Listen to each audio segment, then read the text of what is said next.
إنكار العراق ووصفه لما حدث بالإهانة، تلوح في الأفق بوادر أزمة دبلوماسية بين البلدين.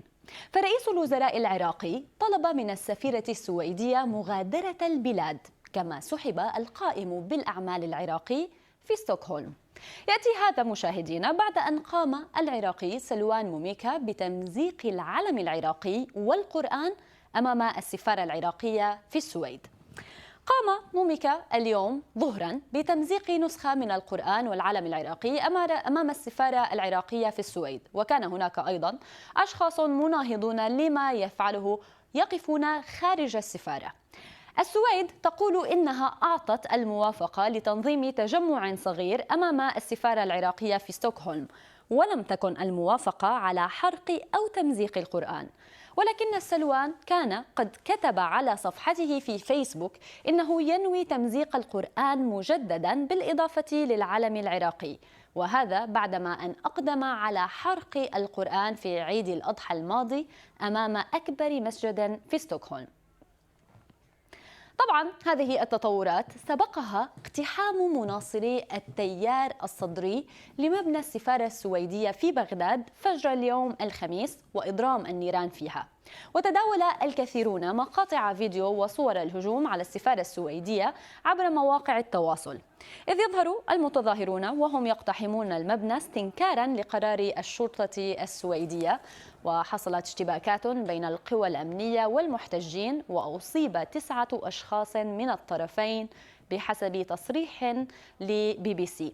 وقررت محكمة تحقيق الكرخ الأولى اليوم توقيف 20 شخصا من المشاركين في الاعتداء على السفارة. وكان رئيس الوزراء العراقي محمد شياع السوداني قد ترأس اجتماعا طارئا اليوم أدان فيه تصرفات المحتجين وحرق السفارة، وعده خرقا أمنيا تجب معالجته حالا ومحاسبة المقصرين من المسؤولين عن الأمن.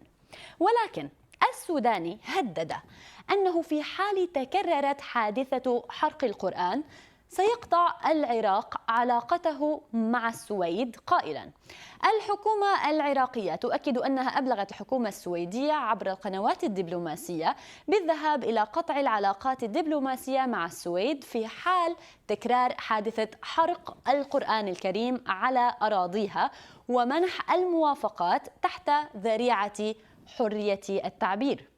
وعلى إثر التطورات الأمنية أغلقت السويد سفارتها في بغداد. ونشر وزير خارجية السويد توبياس بيلستروم تغريدة على تويتر يصف فيها اقتحام مقر سفارة بلاده بأنه مرفوض تماما، وقال وأضاف: تتحمل السلطات العراقية التزاما قطعيا بحماية البعثات الدبلوماسية والدبلوماسيين وفقا لاتفاقية فيينا. من الواضح أن السلطات العراقية قد فشلت بشكل كبير في تحمل هذه المسؤولية. كما أدانت الأمم المتحدة الهجوم على السفارة، وقالت إنه في حين أن حق التجمع السلمي أمر أساسي، يجب إعطاء الأولوية لسلامة الجميع واحترام اتفاقية فيينا.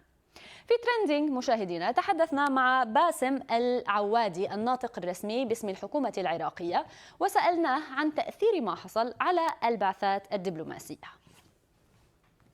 العراق يجدد التزامه بصورة تامة وأكيدة بحماية أمن البعثات الدبلوماسية كافة، وسيضاعف من جهود الحماية والأمن لكل البعثات الدبلوماسية، وكذلك يتعهد بعدم تكرار هذا الخرق الأمني. شكرا جزيلا لمشاهدتكم ترندينج.